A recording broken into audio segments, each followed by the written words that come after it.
All right बेटा, ठीक है। देखो कल वाले क्लास में मैंने आपको electronic configuration and ionization energy का एक ट्रेंड बताया था। मैंने बोला था दो जगह फोकस करना है, याद है आपको? IE1 पे दो जगह, वो कौन से थे?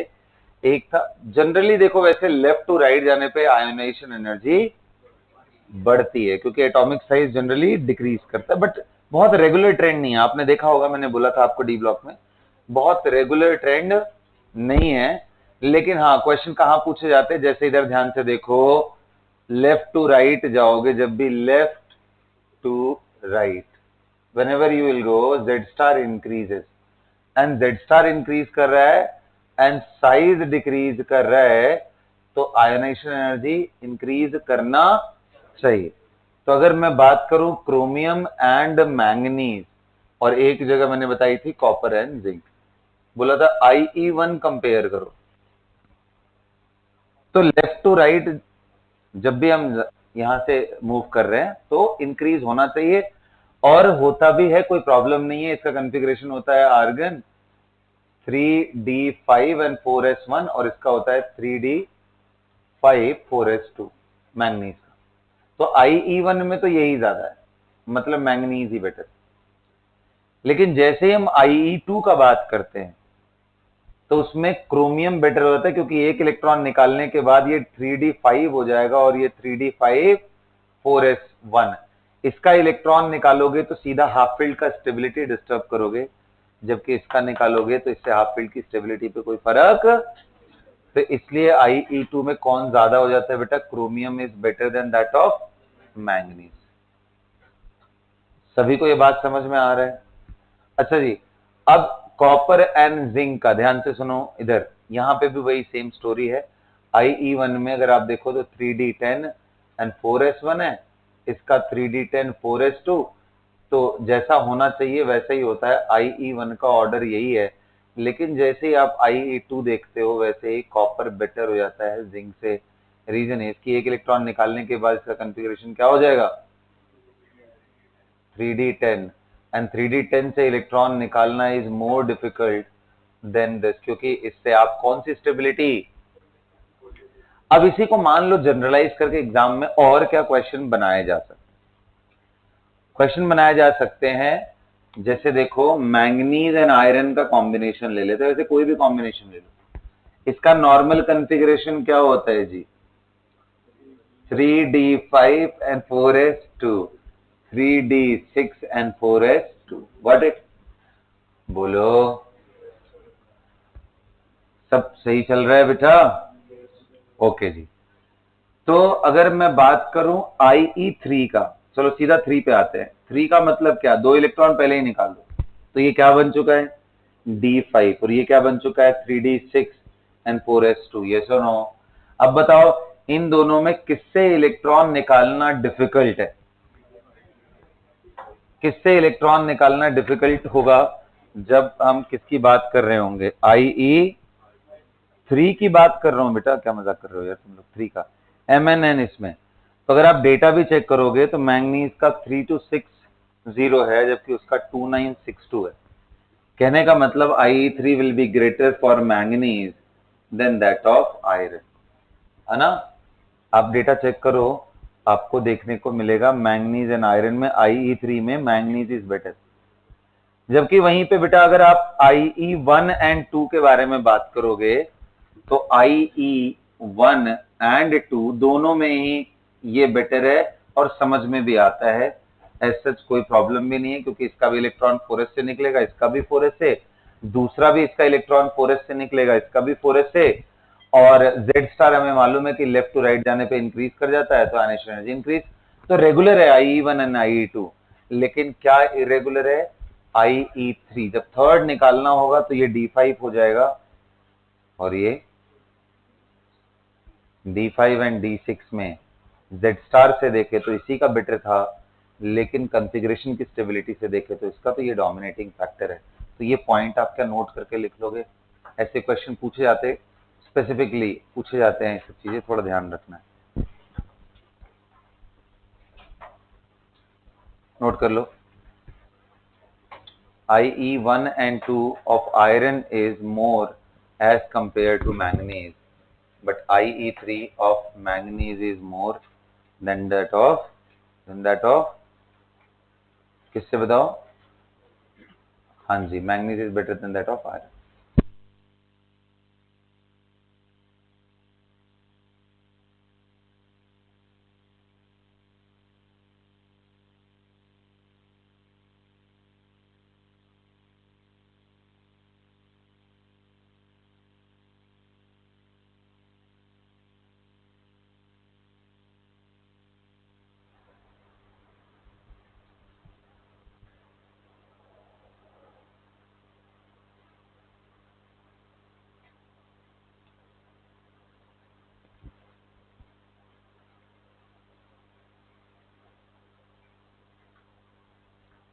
यहां तक सबको क्लियर हो गया?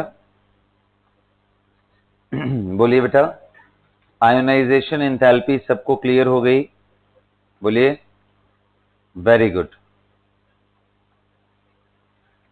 अब आते हैं इनके ऑक्सीडेशन स्टेट के पिरामिड के बारे में डिस्कशन करते हैं कि क्या आपको ऑक्सीडेशन स्टेट देखने को मिलने वाले हैं।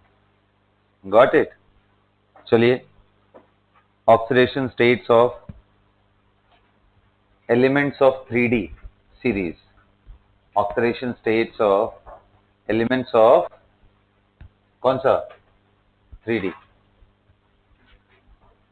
ये मैं बिल्कुल डिस्कशन करूंगा strictly based on NCERT। Okay, दिया था ना ये आप लोगों को करने के लिए? हाँ, मैं आप लोगों ने कर रखा है ना इस चीज को, फिर भी मैं उसको एक बारी डिस्क्राइब तो कर दूं आपको, देखो आप उस तरीके से सोच रहे हो या नहीं। बताओ, सबने नोटबुक में लिखा है ना आपने? तो अब आप ध्यान से सुनो, अगर नहीं किया हो तो आप नोट कर लो। देखो बेटा, स्कैंडियम का +3 स्टेट होता है, इज दैट क्लियर? बोलो। इसका +1 एंड +2 दोनों ही अनस्टेबल होता है, इसका सीधा +3 आता है। इसके बाद टाइटेनियम का देखोगे तो +2 है एंड +3 है एंड, बोलना बेटा, +4। उसके बाद वेनेडियम का देखोगे तो 2, 3, 4 एंड, अच्छा ये कैसे पता चल रहा है? क्योंकि कॉन्फ़िगरेशन देखो, इसका D3 एंड S2 है, तो 2 इलेक्ट्रॉन एंड 3 इलेक्ट्रॉन मिलाकर के कितना हो गया? 5 इलेक्ट्रॉन एंड उसके हिसाब से। क्रोमियम का देख लो, 2, 3, 4, 5 एंड 6 तक जा रहा है। अच्छा, अंडरस्टूड है बेटा, 0 से है ये सब रेंज, 0 से है ना, ये कॉमन चीजों के बारे में डिस्कशन कर रहा हूं। एंड क्रोमियम के बाद मैंगनीज आता है +2। अच्छा, 0 किस में होगा जी? कॉन्फ़िगरेशन इसका कितना होता है? D5 एंड S2, तो 2 इलेक्ट्रॉन निकालो तो +2, और पूरा 5 D का भी निकाल दो तो +7 तक, ये सारे ऑक्सीडेशन स्टेट आपको देखने को मिलेंगे। अच्छा, इसके बाद यानी आयरन का +2 देखोगे, +3, these are the most common state.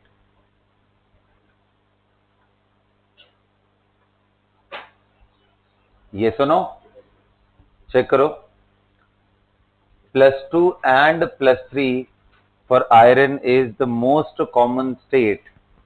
बहुत ही रेयर केसेस में in form of some unstable compound you में इवन गेट +4 एंड +6। +6 का एक कंपाउंड एनसीईआरटी में बताया है, फेरेट, FeO4 2-, बिल्कुल वैसे ही जैसे सल्फेट होता है, सिमिलर टू सल्फेट। देखो, फेरेट बोलते हैं,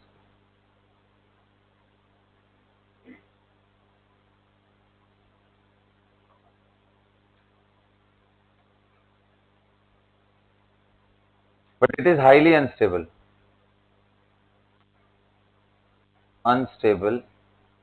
undergoes disproportionation।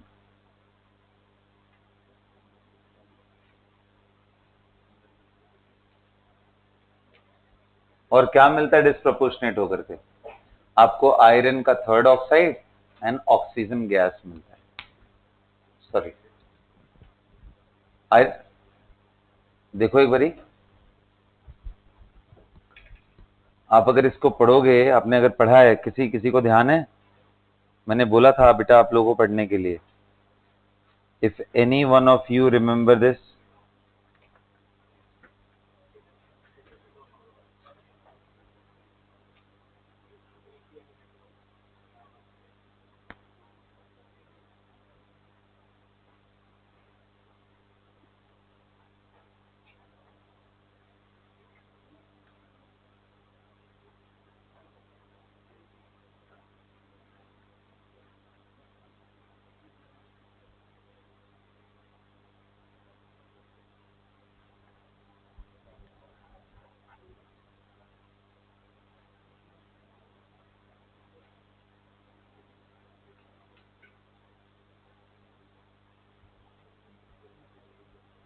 हाँ, क्या बोल रहे हो?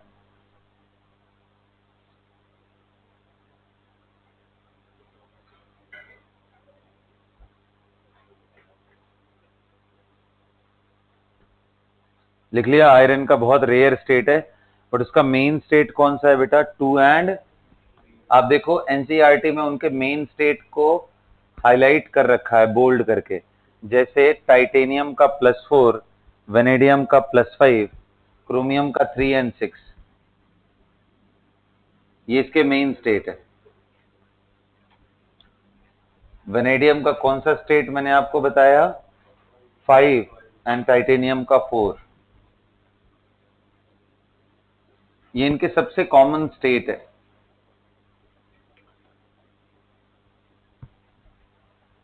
मैंगनीज का आप चेक करोगे तो 2 और 7 को बहुत हाईलाइट करके रखा है। 2 और 7 मतलब इनके कंपाउंड रिलेटिवली आपको ज्यादा मिलेंगे, और इनमें मैंने बोला +2 एंड +3। इसके बाद अगर आप देखो ना, तो आयरन के बाद क्या है? कोबाल्ट, उसके बाद निकल, उसके बाद कॉपर एंड जिंक। अच्छा जी, कोबाल्ट में भी देखो +2 एंड +3 सबसे कॉमन स्टेट है। बोलो बेटा, +2 and +3 is the most common state, 4 is again very very rare। तो इसलिए कोबाल्ट के ज्यादातर कंपाउंड देखोगे तो ये जो सर्कल किए हैं, they are relatively more common oxidation state. ये बात लिख लेना, the circled oxidation states are more common. And nickel का आप देखोगे तो the most common state is +2। होता तो इसका 3 भी है 4 भी है, बट सबसे ज्यादा कॉमन कौन सा है? +2। कॉपर का अगर बात करोगे तो कॉपर का +1 का भी कंपाउंड आपको मिलेगा एंड कॉपर का +2 भी मिलेगा, बट जो +2 की बात है वो एक्वस स्टेट में ज्यादा स्टेबल होता है +2 एज कंपेयर टू कॉपर +1। इसके बारे में भी हम देखेंगे। एंड जिंक का तो सिर्फ और सिर्फ एक स्टेट है, कौन सा बेटा? +2। तो आपको ये पूरी रेंज समझ में आई कैसे हम लोग लेने की कोशिश कर रहे हैं? हाँ, तो आप देखो यहां तक तो बिल्कुल वैलेंस वैलेंस शेल के जितने भी इलेक्ट्रॉन थे सब निकल गए।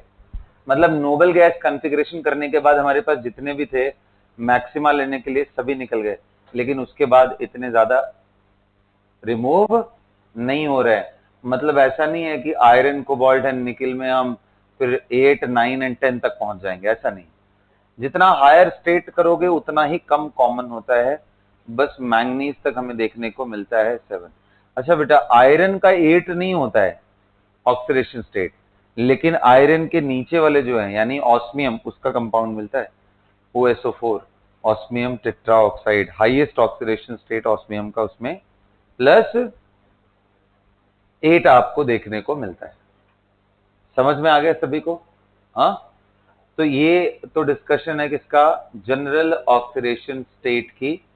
अब बात करते हैं रिडक्शन पोटेंशियल वैल्यूज का। तो इसको आप पिरामिड को अगर आपने नोट किया है तो वेल एंड गुड, अदरवाइज इसको अच्छे से नोट कर लेना। ठीक है, अब अगला डिस्कशन करते हैं कौन सा?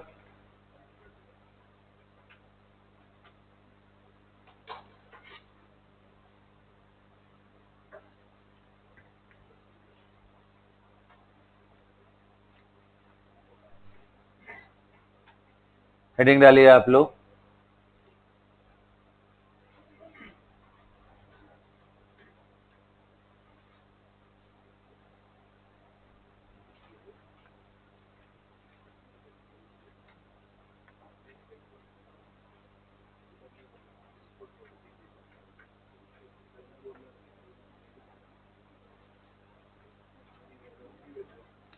General trend of standard reduction, general trend of standard reduction, standard reduction potential.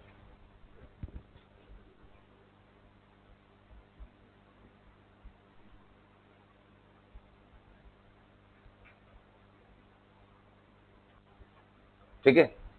तो सबसे पहला मैं जो ट्रेंड डिस्कस करने वाला हूं रिडक्शन पोटेंशियल का, वो है E naught M plus two से M solid, M plus two aqueous solution से M solid.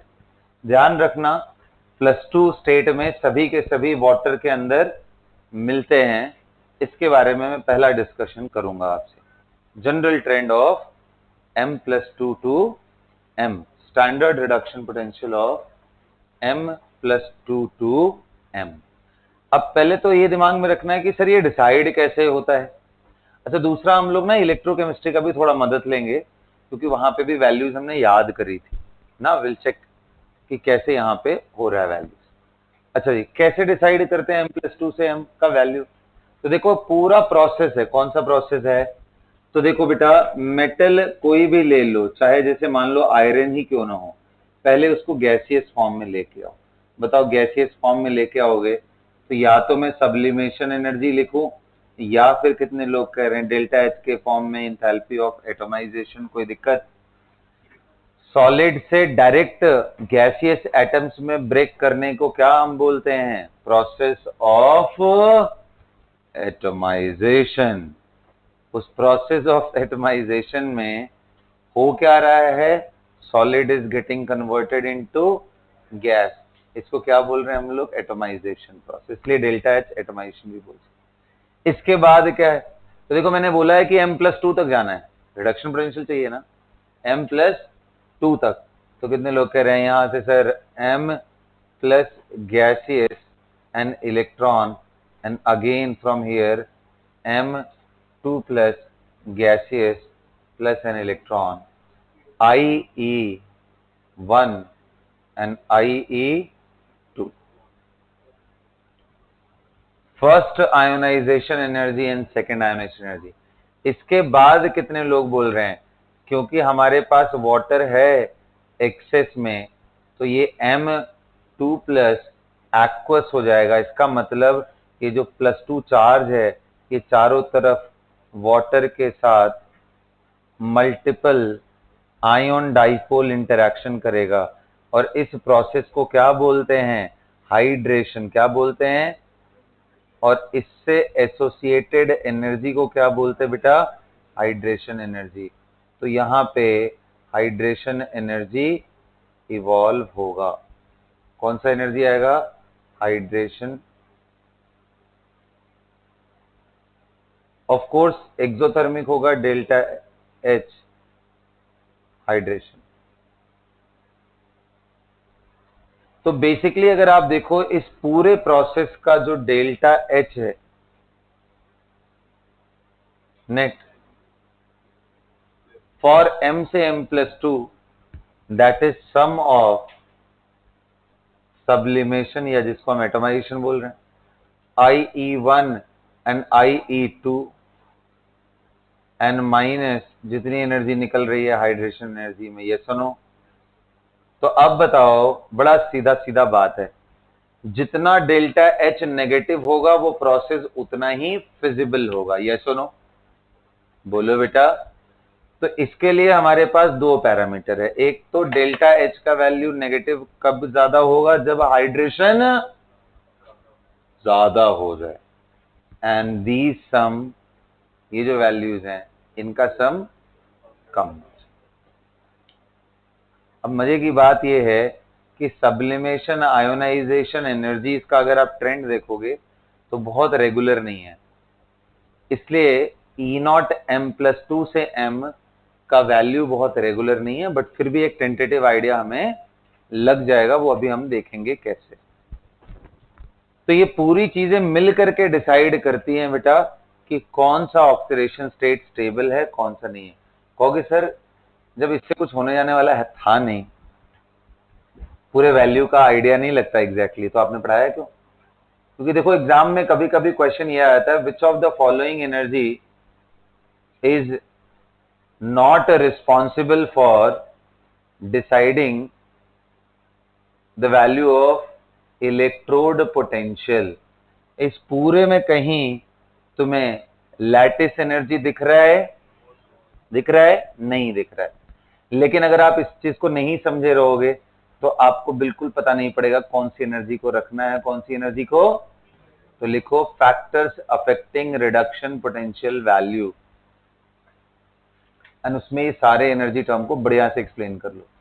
For metals, factors affecting reduction potential value for metals, and write all of these values।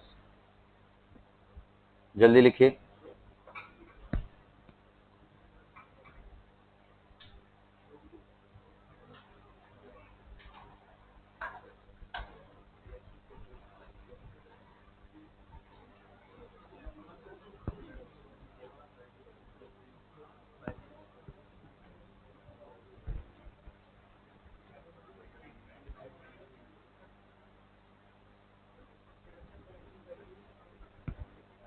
कर लिया सभी ने?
कर लिया सबने?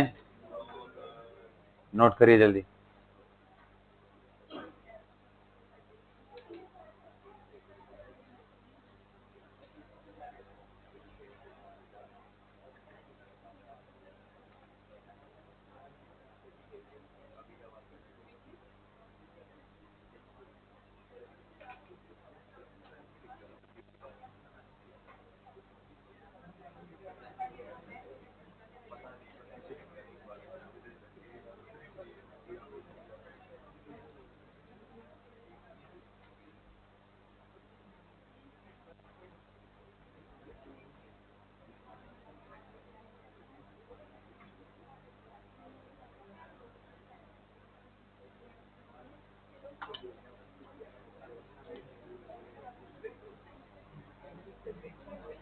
कर लिया बेटा?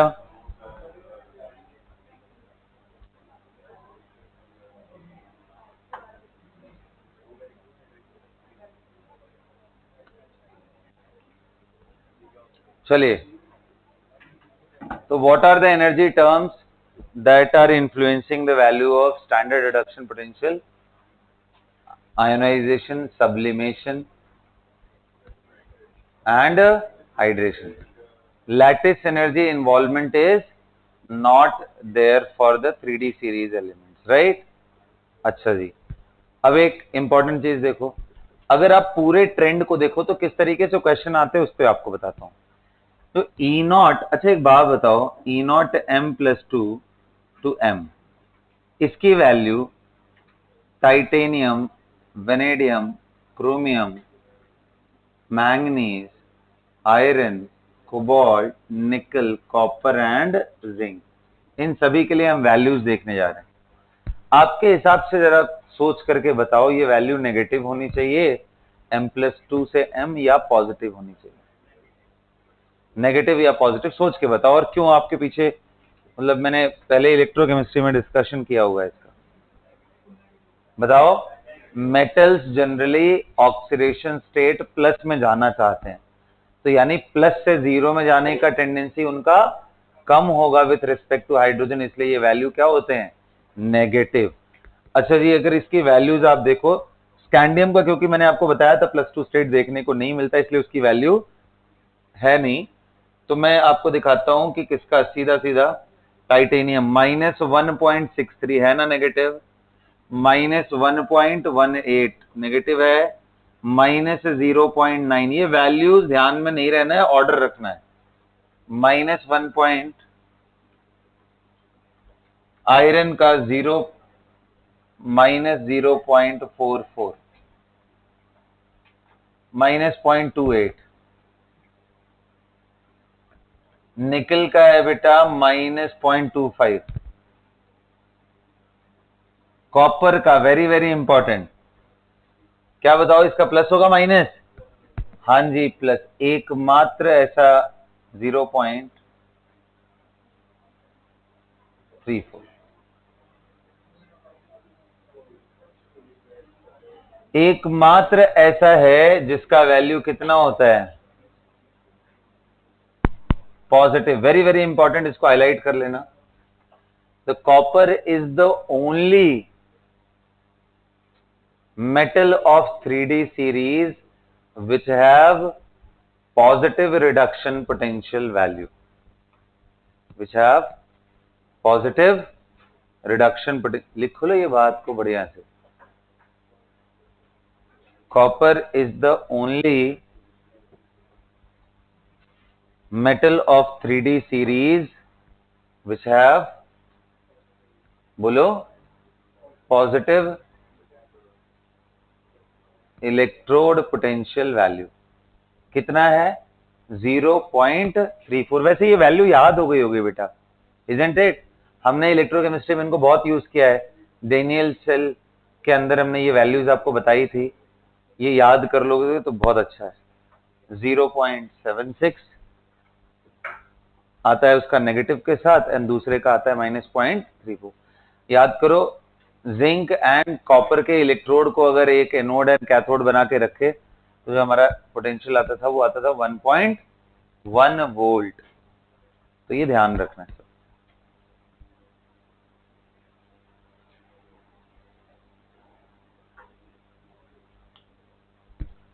चलो बेटा, सभी ने नोट कर लिया ये,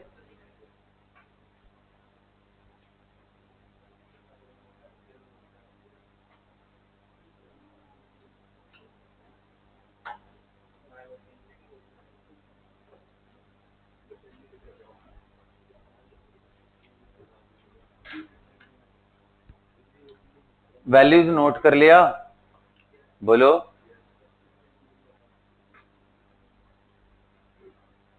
अब इनका देखो, इलेक्ट्रोकेमिकल सीरीज अगर आप देखो तो आपको कुछ याद है, हमने लिस्ट किया था, सबसे पहले हमारे एस ब्लॉक वाले आए थे,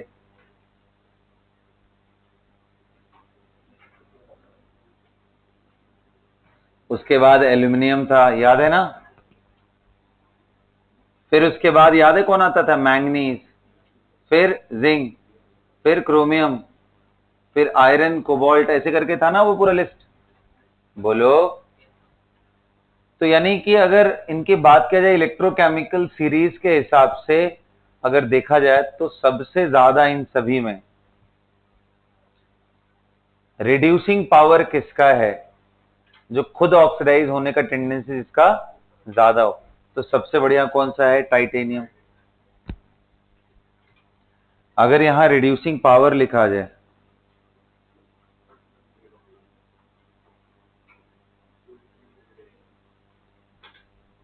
तो titanium have the highest value.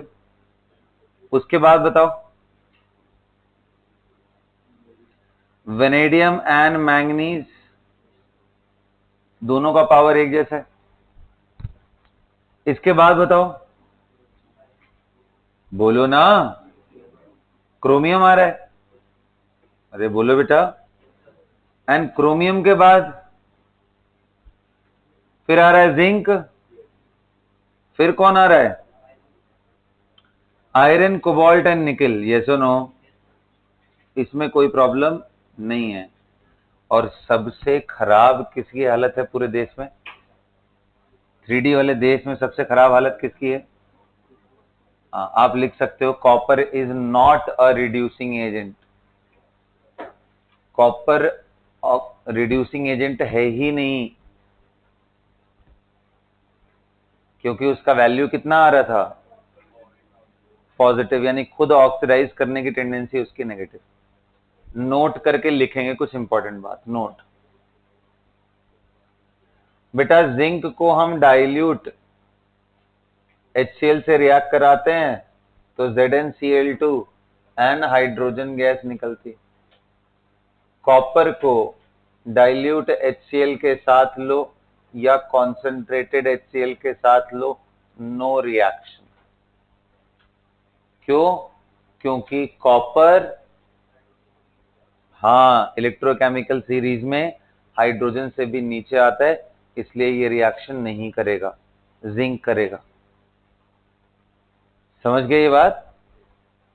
तो फिर क्या कॉपर कभी रिएक्ट नहीं करेगा? करेगा। Copper will react with oxidizing acids if acid is oxidizing in nature, copper will also react। क्योंकि ये हाइड्रोजन H+ आयन से रिएक्ट नहीं करता है। मतलब ये वैल्यू जो नेगेटिव एंड पॉजिटिव है किसके लिए है? With respect to standard hydrogen electrode, SH के रिस्पेक्ट में ना। तो ये वैल्यू अगर मैं देखूं तो देखो, copper will react with HNO3।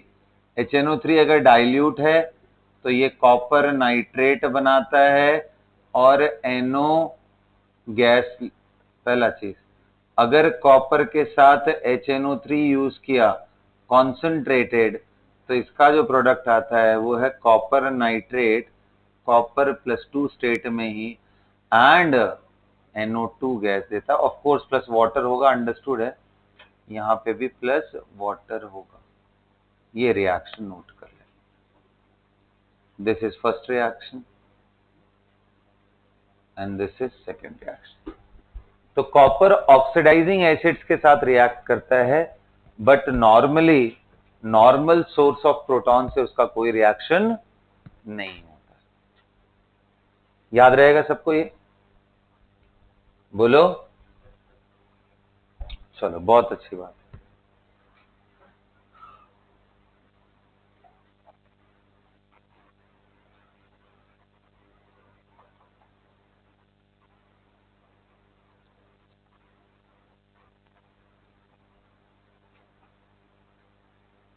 नहीं मारते, मारते नहीं। जा मुदल के जा मुदल के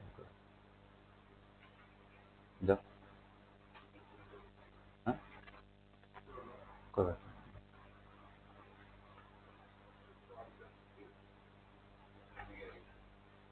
रुक जा यार, इसको खत्म कर लेंगे उसका।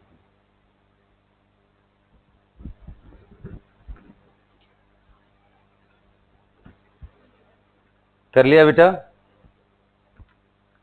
तो ये तो थी किसकी रिडक्शन की वैल्यू? M+2 से M जाने की। ये वैल्यूज क्लियर हो गई, सबको ध्यान में रहेगा ये बात? अच्छा जी, अगला लिखो।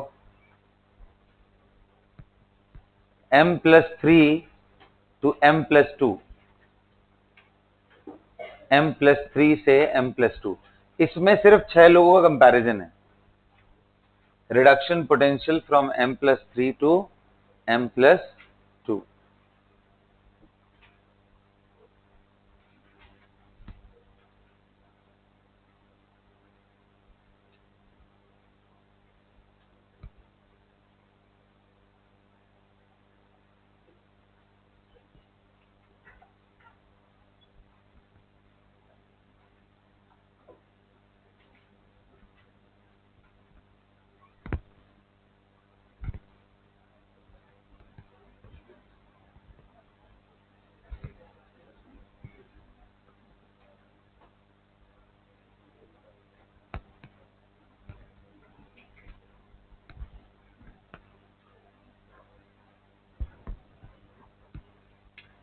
देखिए बेटा, m+3 से m+2 के बारे में अगर मैं बात करूं तो E0 of m+3 to m+2, देखो ध्यान से देखो,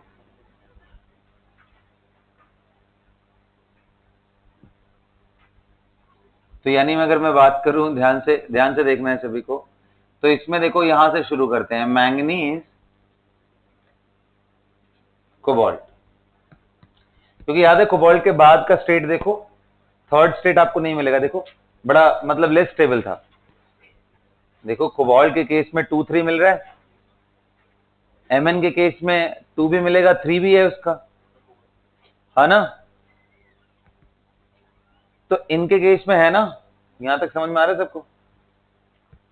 और इसके पहले वाले स्टेट में देखने की कोशिश करूं तो क्रोमियम, इसके पीछे बता कौन आता है, एंड इसके पीछे, तो पहले ये और ये 3 इनके बीच में देखना है, बड़ा इंटरेस्टिंग है, ध्यान से समझना।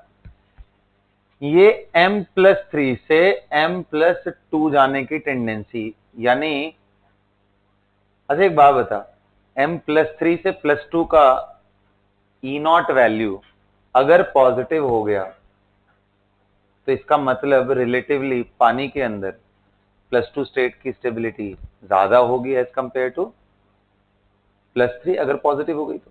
और नेगेटिव हुआ तो इसका मतलब कौन ज्यादा स्टेबल है, +3। अरे बाबा कैसे बोलते हैं, देख m+3 प्लस इन इलेक्ट्रॉन फॉर्मिंग m+2, अगर इसका E0 का वैल्यू पॉजिटिव है, इसका मतलब ये रिएक्शन फेवरेबल है, क्योंकि डेल्टा जी क्या हो जाएगा, नेगेटिव। बोलो ना, अरे delta G naught is equal to -NF E0 ना, बोलो। तो ये वैल्यू क्या है, अगर इसका पॉजिटिव है तो इसका मतलब ये फेवरेबल चेंज है, इसका मतलब +2 की stability with respect to hydrogen ion वो बेटर होगा, ये सुनो। हाँ ओके, तो बताओ +2 इन सभी में आपको क्या ध्यान है, कहां कहां पे मैंने +2 को दिखाया था कि स्टेबल होते हैं, देखो जरा जनरल ऑक्सीडेशन स्टेट में कहां पे, मैंग, आयरन, कोबाल्ट, हाँ देखो जिंक में इसलिए बात नहीं करेंगे एंड कॉपर में इसलिए बात नहीं करेंगे क्योंकि यहाँ +3 स्टेट ही नहीं, समझ रहे हो ना? तो इसलिए सिर्फ इन तीन का डिस्कशन कर रहे हैं। तो इसका मतलब है कि यहाँ पे ये वैल्यूज कैसी हैं बेटा, पॉजिटिव, और ये वैल्यूज कैसी हैं, नेगेटिव। तो पहला तो ये बात दिमाग में रखना था, नहीं तो गड़बड़ हो जाता। इनके केस में +3 oxidation state is more stable then +2, और यहाँ +2 से ज्यादा स्टेबल, यहाँ +3 से ज्यादा स्टेबल +2 था। ये ऐसा बैरिकेटिंग बना लो, इनके वैल्यूज बता देता हूं कितने कितने हैं, क्योंकि ये तो दिमाग में रखना है, बाकी वैल्यूज तो यार बस स्टैंडर्ड के लिए, नोट मेकिंग के लिए बस रखना है, उसका बहुत ज्यादा यूज नहीं है। इसका वैल्यू दिया हुआ है -0.37, इसका -0.26, और इसका -0.41 है,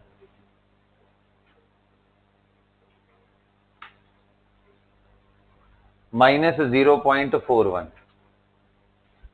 मैंगनीज का बात करेगा तो देख उधर आगे वाले पॉजिटिव 157 है, बहुत ज्यादा है, 1.57 पॉजिटिव में, और इसका और भी ज्यादा 1.97 है।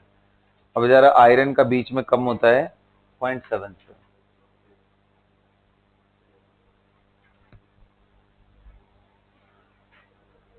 मतलब रिलेटिव डिस्कशन किया जाए तो ऐसा बोल सकते हैं कि manganese +2 is more stable then manganese +3, और यहां बात किया जाए तो क्रोमियम +2 से ज्यादा स्टेबल क्रोमियम 3+ है।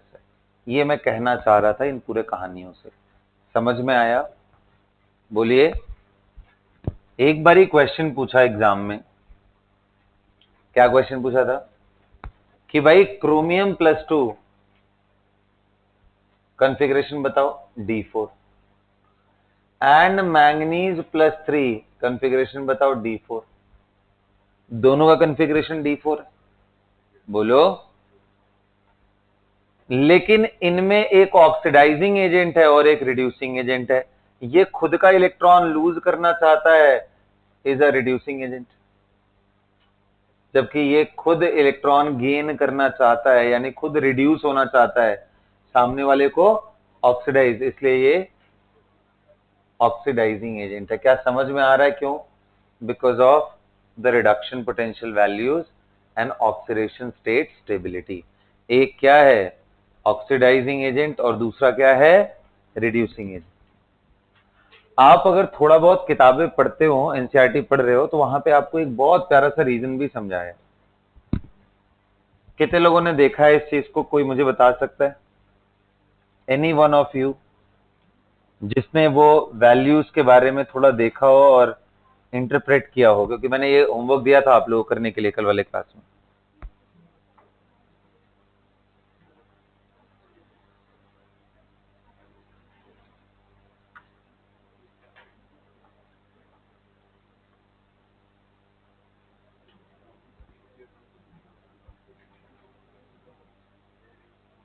ठीक है, आइए देखिए, दिखाता हूं। दोनों के अपने अपने इंपैक्ट हैं बेटा। देखो, जब ये मैंगनीज +3 से मैंगनीज +2 में जाएगा,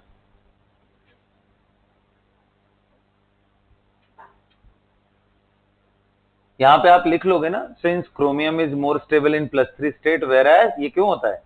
बिकॉज यहां पे लिखोगे ना, it happens because chromium in 3 state is more stable, but manganese in 2+ state is more stable. अब कभी आपसे पूछे कि ऐसा क्यों हो रहा है, तब आप रीजन सोचो। मैंगनीज 2+ का मतलब इलेक्ट्रॉनिक कॉन्फ़िगरेशन क्या हुआ? D5, half field stability, yes और नो?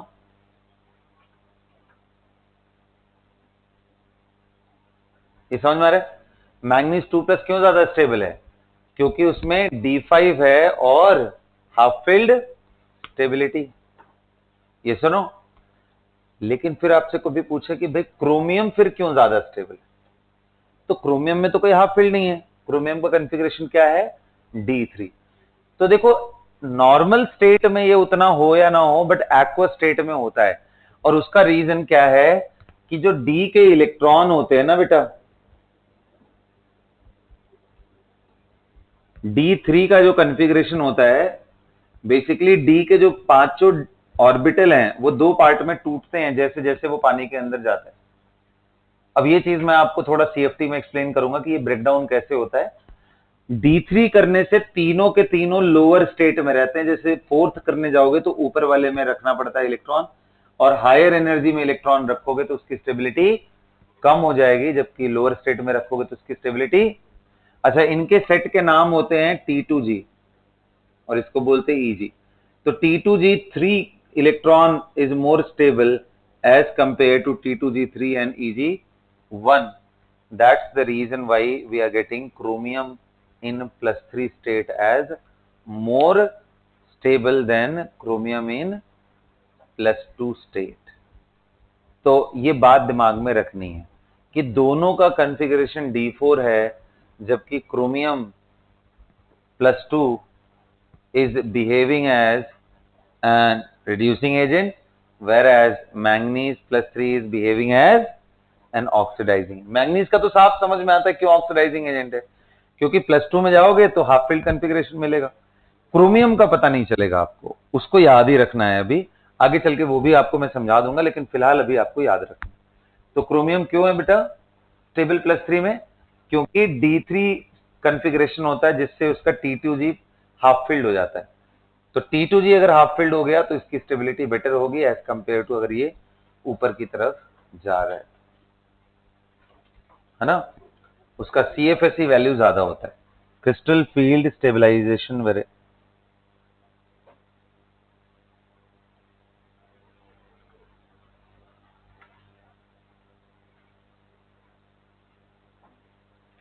यहां तक सभी को क्लियर है? हाँ, अच्छा।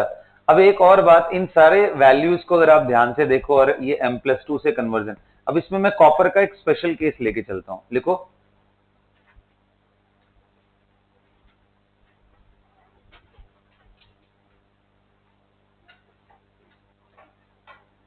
रिलेटिव स्टेबिलिटी हेडिंग डाल करके लिखो, relative stability of copper +1 and copper +2 state. Relative stability of copper +1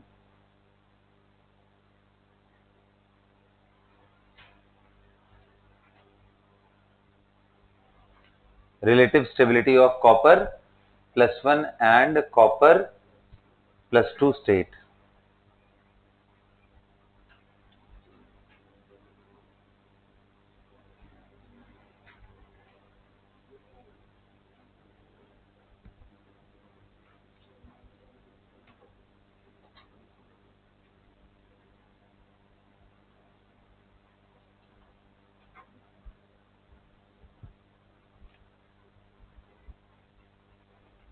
relative stability of copper +1 and +2 state. अब ध्यान से समझना, बहुत इंपॉर्टेंट है। देखो कॉपर +1, आपके हिसाब से पहले अपना दिमाग लगाओ एंड फिर बात करते हैं। पहले खुद लगाओ एंड फिर डिस्कशन करते हैं, क्योंकि तब आपको ज्यादा थोड़ा क्लियर होगा। आपके हिसाब से आपको क्या लगता है, which state do you think should be more stable and why? Think about it, think about it, पूरा एकदम सोच करके बताओ। कैसे करोगे? पहले तो हमारे पास सोचने के लिए ऑक्सीडेशन स्टेट का क्या क्राइटेरिया है? दो ही चीजें हैं, एक तो क्या है उनका इलेक्ट्रॉनिक कॉन्फ़िगरेशन एंड दूसरा क्या है उनका वो कंप्लीट प्रोसेस M से M+2 का जो मैंने आपको दिखाया था, सब्लिमेशन, ये सब। थोड़ा सोचो 1 मिनट, फिर मैं बात करता हूँ।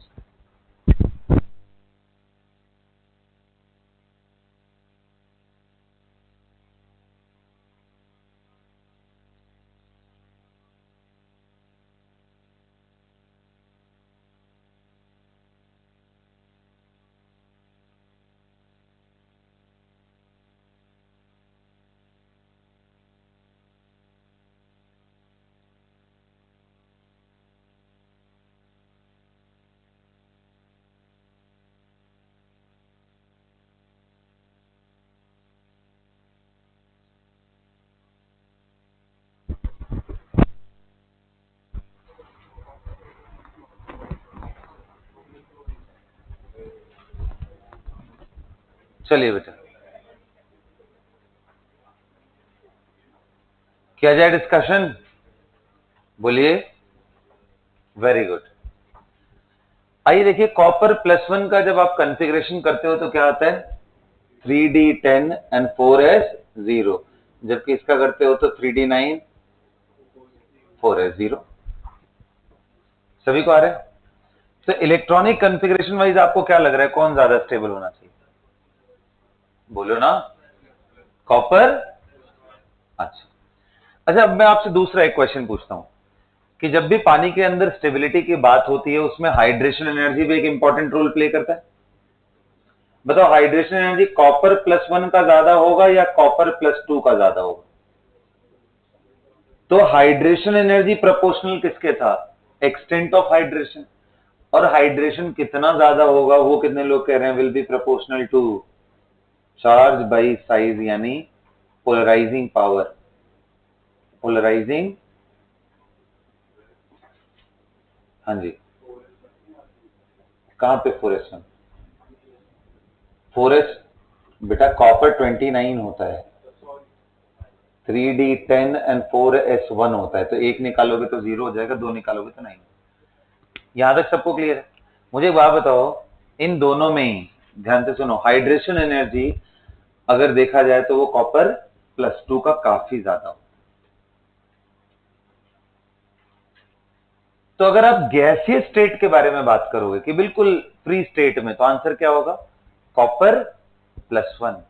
जबकि एक्वस स्टेट में बात करोगे तो किसकी स्टेबिलिटी ज्यादा होगी? और कुछ ना पूछे कनिका, तो एग्जाम में क्या सोचना पड़ता है, कौन सा सोचना पड़ता है, एक्वस स्टेट में स्टेबिलिटी, क्योंकि हम सारे रिएक्शंस वगैरह पानी में कराते हैं, तो इसलिए एक्वस स्टेट में तो कौन ज्यादा स्टेबल है बेटा, कॉपर +2। ये बात ध्यान से बैठ जाना चाहिए आपके दिमाग में कि copper +2 is more stable than copper +1 in aqueous state. लिखो ये बात, due to high heat of hydration energy, copper +2 is more stable than copper +1 in aqueous state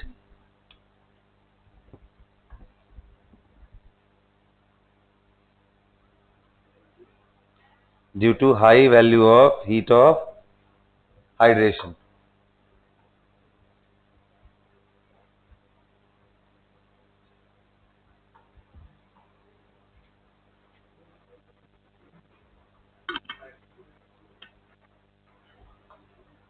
due to high value of heat of hydration. लिख लिया क्या सबने? अच्छा, तो इसका मतलब क्या है? That's the reason why copper +1 undergoes disproportionation. अगर पानी में पड़ा है तो ये +1 से कहां जाएगा? कॉपर +2 एंड कॉपर 0 में।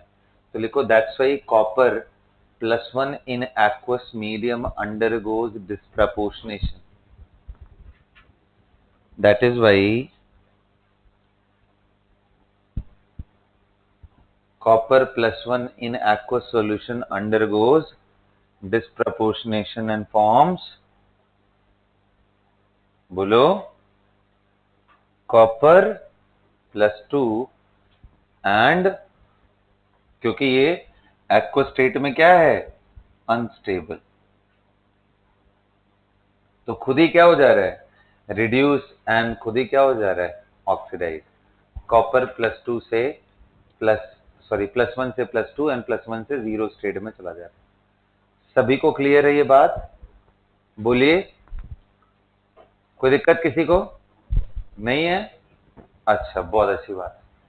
लेकिन मान लो अगर एक्व स्टेट में वो फ्री ना हो तो क्या +1 नहीं मिल पाएगा? मिल सकता है।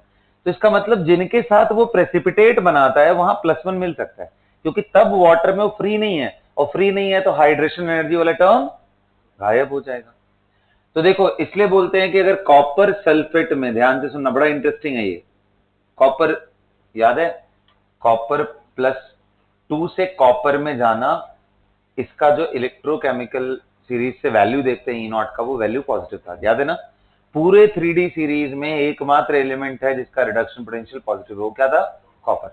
तो कॉपर सल्फेट एक्वस सॉल्यूशन, देखो एक्वस में ये +2 स्टेट में, गॉट इट? मतलब ये पूरा फ्री।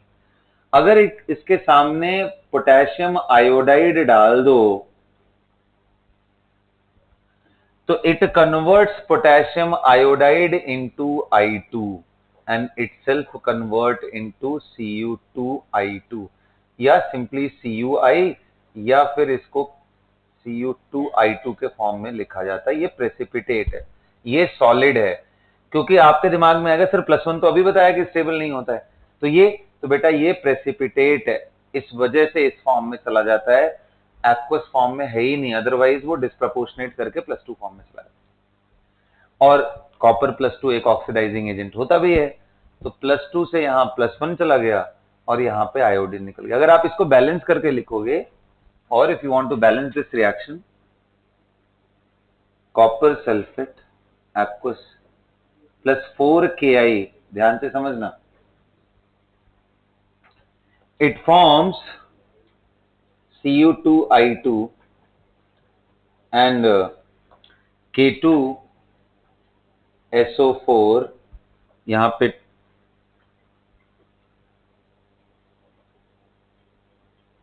And +I2। चेक करो एक बार सारा चीज बैलेंस्ड है क्या?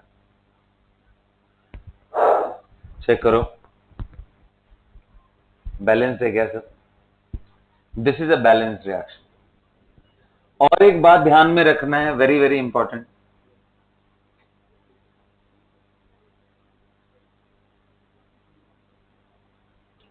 very important point is I2 combines with I minus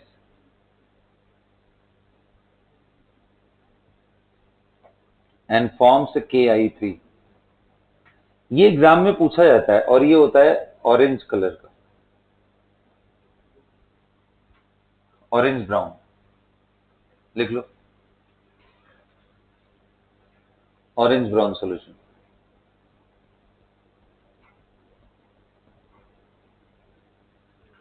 orange brown solution या नॉर्मली ब्राउन लिखा जाता है, ब्राउन सॉल्यूशन है KI3, है ना?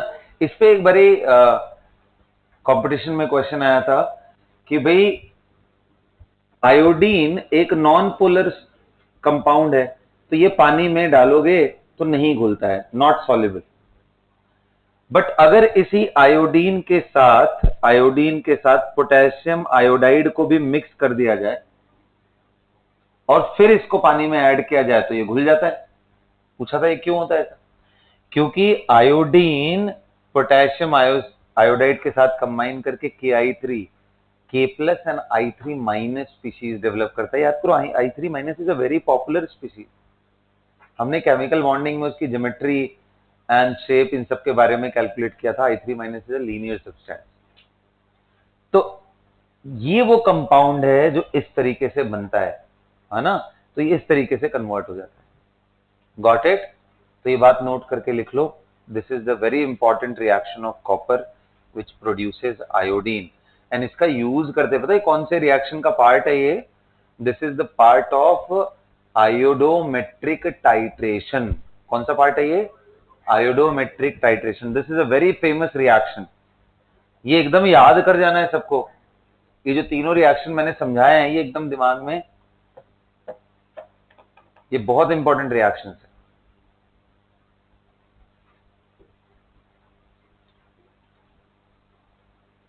नोट करके लिखो, the above reaction is used in आयोडोमेट्रिक titration.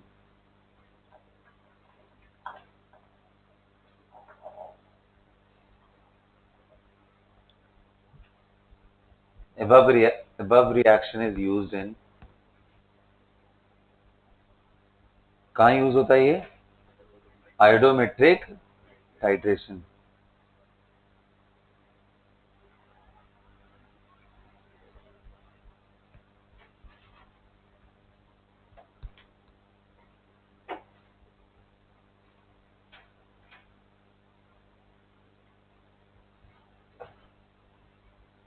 Above reaction is used in iodometric titration ना? अब वो आयोडोमेट्रिक टाइट्रेशन है क्या? The iodine released from the first step, this iodine, the iodine released in the first step is treated with hypo. You know what is hypo? Na2S2O3, इसको hypo बोलते हैं, hypo solution. Hypo solution is treated with this in the presence of starch and it converts into NaI and Na2S4O6. इसको आप balance करो बेटा तो यहां 2 आएगा एंड ये 2Na आएगा। आप देखो ये पूरा बैलेंस्ड। स्टार्च और आयोडीन का जो सॉल्यूशन होता है, स्टार्च एंड आयोडीन, ये बोलो वॉयलेट कलर का होता है। जैसे ही आयोडीन खत्म होता है ये कलरलेस हो जाएगा सॉल्यूशन। तो ये ऑटोमेटिक इंडिकेटर की तरह काम भी कर रहा है। तो ऐसे क्वेश्चंस आते हैं, डायरेक्ट घुमा फिरा करके क्वेश्चन को पूछा जाता है कि भाई पहले ये कॉपर सल्फेट Ki से रिएक्ट करके I2 बनाएगा, I2 से ये इसका यूज करते हैं कितना कॉपर सल्फेट है कहीं पे, कॉपर सल्फेट के एस्टिमेशन में। जैसे मान लो कहीं पे कॉपर सल्फेट है, मैंने एक्सेस ऑफ Ki डाल दिया तो क्या निकलेगा इससे? आयोडीन। अब आयोडीन में स्टार्च डाल दूंगा तो कैसा हो जाएगा वो? Violet colour. अब उस वॉयलेट कलर में ऊपर से मैं ड्रॉप बाय ड्रॉप क्या डालूंगा? हाइपो। तो जैसे ही उसका कलर पूरा खत्म वैसे ही मैं रुक जाऊंगा और फिर एस्टिमेट करूंगा कि इसके मोल से इसका मोल निकालूंगा और आयोडीन का मोल पता चलते ही मैं कॉपर सल्फेट का मोल निकाल लूंगा। बोलो क्या हो जाएगा क्वेश्चन? बोलो। रिवर्स कैलकुलेशन करके ये करते हैं, इसको बोलते हैं आयोडोमेट्रिक टाइट्रेशन का ये पार्ट है। ठीक है, याद रहना चाहिए। आयोडीन जहां पे भी प्रोड्यूस होता है ऐसे टाइट्रेशन को क्या बोलते हैं? आयोडोमेट्रिक टाइट्रेशन। सभी को क्लियर है ये? हाँ, यहां तक क्लियर है सभी को? तो देखो ऑक्सीडेशन स्टेट का जो यहां पे डिस्कशन था वो अब ओवर होता है। Related to the general state की मैं बात कर रहा हूं। अब इनके कुछ कंपाउंड्स देख लेते हैं, जैसे halides and oxides of 3D metals, 3D series of metal. नहीं लिखो, अभी खत्म करना चाहिए।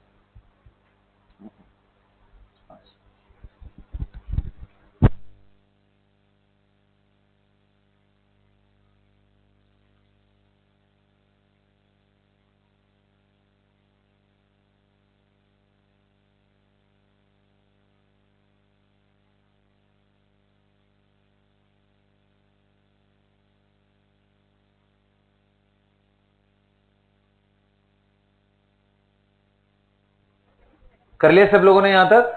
चलो हेडिंग डालो, हेडिंग डालिए।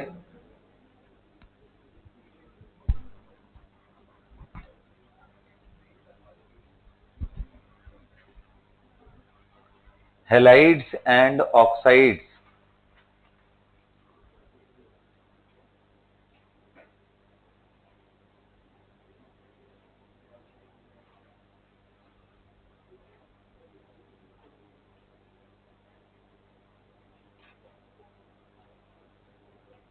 halides and oxides of D block elements, halides and oxides of D block elements। करें, बोलिए। चलिए देखते हैं halides and oxide। तो आप देखो बेटा, एक कुछ नॉर्मल ट्रेंड हम समझने की कोशिश करते हैं, उसके हिसाब से दिमाग लगाएंगे। एक तो ये बताओ, तुमको मालूम है कि ऑक्सीडाइजिंग पावर की अगर बात करो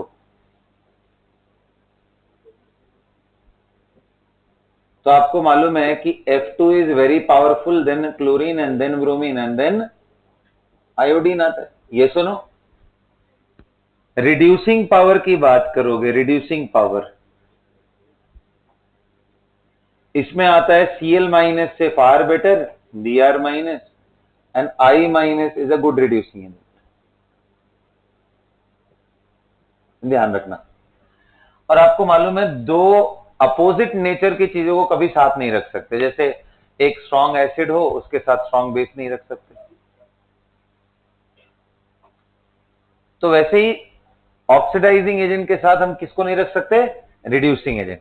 तो एक बात बताओ, कोई मेटल है अगर वो हायर ऑक्सीडाइजिंग स्टेट में है, ऑक्सीडेशन स्टेट में है, कोई भी मेटल है अगर वो हायर ऑक्सीडेशन स्टेट में है, तो क्या उसको, उसका नेचर क्या होगा?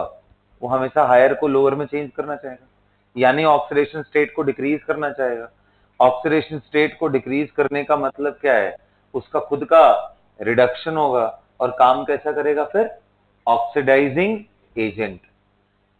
तो आप अगर इस चीज को ध्यान रखते हो तो आयोडाइड कभी भी हायर ऑक्सीडेशन स्टेट के साथ आपको देखने को मिलेगा नहीं, क्योंकि iodide good reducing agent and higher state वाले जो मेटल होते हैं दे आर गुड, वो आपस में रिएक्ट कर जाएंगे।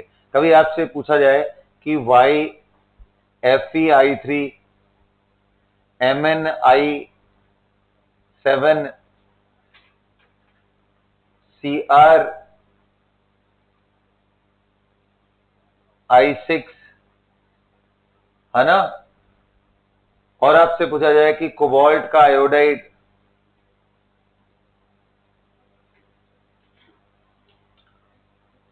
कॉपर +2 का आयोडाइड, ये सब क्यों नहीं एग्जिस्ट करते हैं? Why these does not exist? अगर आपसे पूछा जाए तो क्या बोलोगे?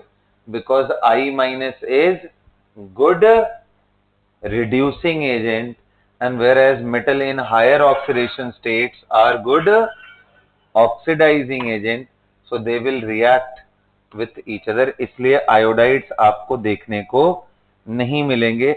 इस बात का प्रूफ है कि एनसीईआरटी में जो टेबल बनाया हुआ है हैलाइड्स का, उसमें बोला है कि सिर्फ टाइटेनियम ही एक ऐसा जगह है जहां पे टाइटेनियम के सारी चीजें मिलती हैं।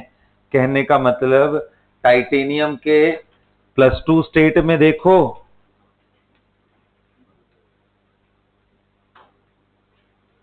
टाइटेनियम के +4 स्टेट की मैं बात करूं तो उसमें X4 यानी टाइटेनियम का Cl4 भी मिलता है, टाइटेनियम का Br4 भी मिलता है, टाइटेनियम का I4 भी मिलता है एंड टाइटेनियम का क्या चीज?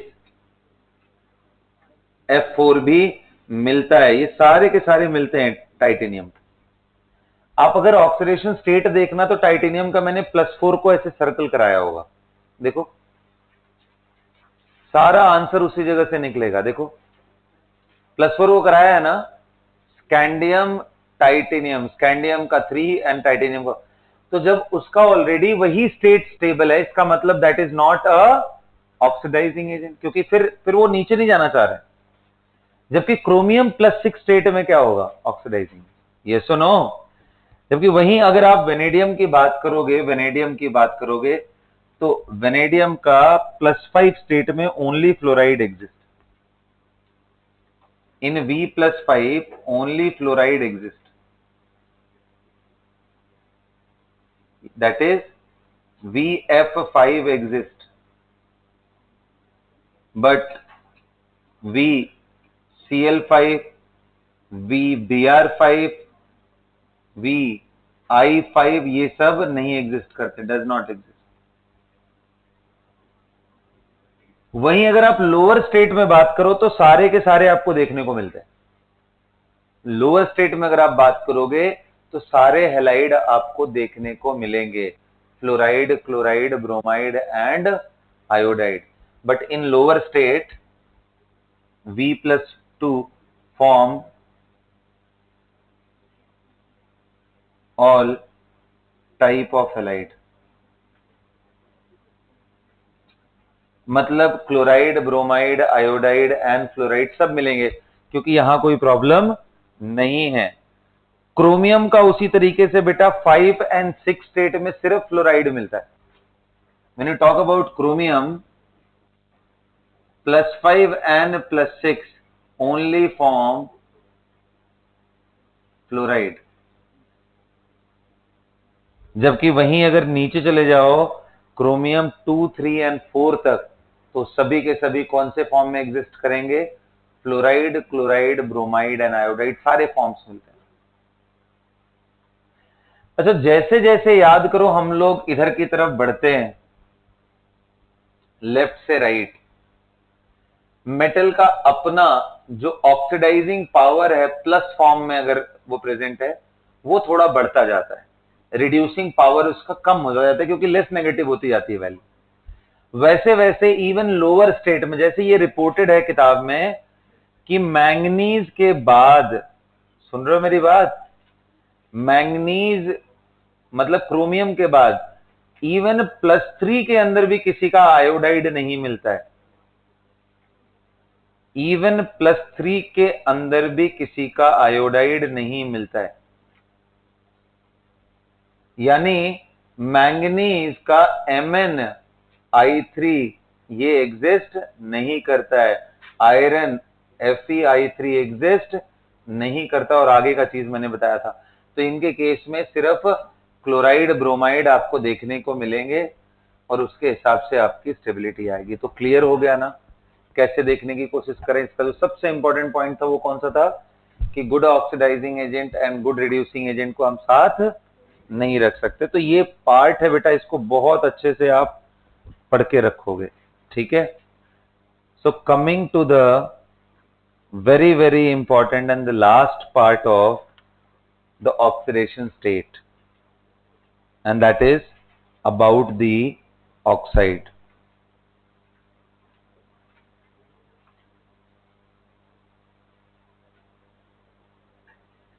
है ना, about the oxidize, and this is the last part। आप ऑक्साइड का भी टेबल देखो, एनसीईआरटी में बना के रखा हुआ है, आप अगर ओपन करोगे तो आप देखो, ध्यान से देखो, स्कैंडियम का सिर्फ एक ऑक्साइड बनाया, वो भी कौन सा, +3 स्टेट का, और होता भी उसका एक ही। टाइटेनियम का देखो +4 स्टेट तक लेके गया है, TiO2 तक। वेनेडियम देखो +5, क्रोमियम देखो 6 एंड मैंगनीज देखो कहां गया है, 7 तक। सभी को ध्यान है क्या, बोलिए बेटा। इसमें एग्जाम में क्वेश्चन आता है,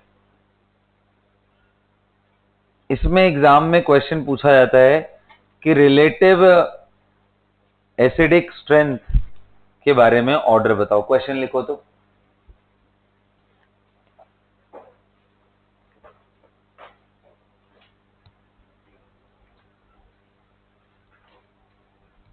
arrange the following compound in increasing order of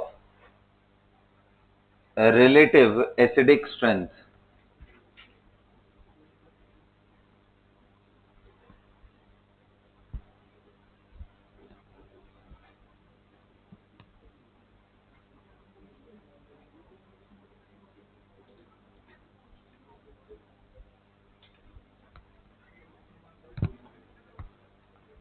relative acidic strength. ध्यान से सुनिए, मान लो मैंने क्रोमियम ऑक्साइड ले लिया, Cr2O3 ले लिया एंड CrO6 ले लिया, हालांकि O4 भी बनाता है, +4 में भी बनाता है, बट CrO3 तक लेके चल रहे हैं, यानी +6 ऑक्सीडेशन स्टेट। इनमें रिलेटिव एसिडिक स्ट्रेंथ का ऑर्डर बताओ। Relative acidic strength, relative acidic strength का ऑर्डर बताओ। तो जब भी क्वेश्चन आपसे ऐसा है कि रिलेटिव एसिडिक स्ट्रेंथ का ऑर्डर बताना है, तो हमेशा याद रखो, देखो दो पार्ट है बेटा, ऑक्साइड, फॉर ऑक्साइड, ये कहीं लिख करके रख लो, फॉर ऑक्साइड बेसिक स्ट्रेंथ कभी भी आपको देखना हो तो प्रोपोर्शनल टू आयोनिक कैरेक्टर होता है, एंड आयोनिक कैरेक्टर ज्यादा होगा अगर पोलराइजिंग पावर मेटल का कम हो जाए। एंड एसिडिक स्ट्रेंथ ये किसके प्रोपोर्शनल होगा? कोवेलेंट कैरेक्टर के। किसके प्रोपोर्शनल होगा? Covalent character. Acidic strength will be proportional to covalent character and basic strength will be proportional to, बोलो ना, आयोनिक कैरेक्टर। ठीक है। अच्छा, ये कैसे देखते हैं कोवेलेंट कैरेक्टर? कैसे देखते हैं? देखते हैं चार्ज मेटल के लिए for cation, polarizing power for cation, और प्रोपोर्शनल टू पोलराइजेबिलिटी, ये फॉर एनायन। तो भाई एनायन तो सभी का फिक्स्ड है ना, ऑक्साइड है O-2, तो हमारा सारा ध्यान किस पे होना चाहिए? कैटायन पे। बताओ पोलराइजिंग पावर किसका ज्यादा होगा? क्रोमियम +2 का। पोलराइजिंग पावर जिसको हम चार्ज बाई साइज, बताओ बेटा चार्ज किसका ज्यादा है? पोलराइजिंग पावर का ऑर्डर क्या होगा? क्रोमियम +2 +3 एंड +6 किसका ज्यादा होगा? +2 +3 एंड +6 किसका ज्यादा होगा? बोल लो ना, इसका ज्यादा होगा। तो इसलिए एसिडिक स्ट्रेंथ का ऑर्डर क्या होगा? या कोवेलेंट कैरेक्टर का ऑर्डर क्या होगा?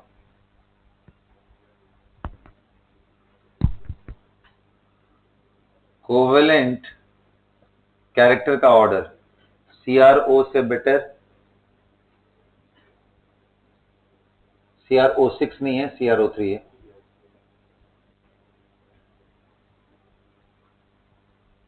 और इसलिए एसिडिक स्ट्रेंथ का ऑर्डर,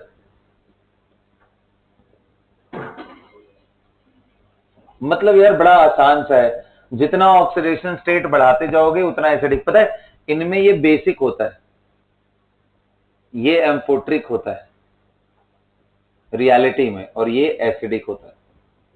ये बिल्कुल वैसे ही एसिडिक है जैसे H2SO4 होता है, सल्फ्यूरिक एसिड, ऐसे ही H2CrO4 क्रोमिक एसिड उसको बोलते हैं, वो भी नेचर में बनता है। Basic, amphoteric and acidic. Got it? बोलो। +2 स्टेट में, M इन +2 स्टेट, पूरे 3D सीरीज में जिंक ऑक्साइड एक ऐसा आपको मेंबर मिलेगा जो +2 स्टेट में एम्फोट्रिक है, अदरवाइज +2 में कोई एम्फोट्रिक नहीं होता। +3 में तो आपको ये भी देखने को मिल जाएगा और भी। तो ऐसे आप कल लिस्ट बना के लेके आओगे पूरा तैयार करके। हाँ, एम्फोट्रिक में लिख लेना zinc oxide is also amphoteric, पूरा एसिडिक, बेसिक, एम्फोट्रिक का थोड़ा सा लिस्ट बना के लेके आना। और देखो कल क्या आप पढ़ के आना है, सुन लो ध्यान से, पूरा बढ़िया से पढ़ के आना है, मतलब अगली क्लास में जब भी आपकी होने वाली है उसमें जितने, सुन लो ध्यान से बेटा, क्योंकि अगली बार मैं पूछूंगा ना, इस बार नहीं पूछा बट अगली बार मैं पूछने वाला हूं आपसे। सबसे पहली प्रॉपर्टी आपको पढ़ के आनी है वो है कि डी ब्लॉक के जो कंपाउंड्स होते हैं उनका कलर किस रीजन से होता है। दूसरा, तो कलर का रीजन समझ के आना है। दूसरा चीज जो आपको पढ़ के आना है, एलॉय क्या होते हैं और उनका फॉर्मेशन किस टाइप के 3D मेटल्स के बीच में करने में ज्यादा बेटर है। इसके अलावा इसका कैटालिटिक प्रॉपर्टी क्यों है ना। तो ये सारे पार्ट्स आपको पढ़ के आना। मैं कहां से स्टार्ट करूंगा अगली क्लास में? I start from K2Cr2O7 and KMnO4 वाले पार्ट से, जो कोर पार्ट है। तो अगला क्लास बहुत इंपॉर्टेंट है, उसको करेंगे और एक और लेक्चर, 4 लेक्चर में पूरा कंप्लीट हो जाएगा D block. That's all for the class.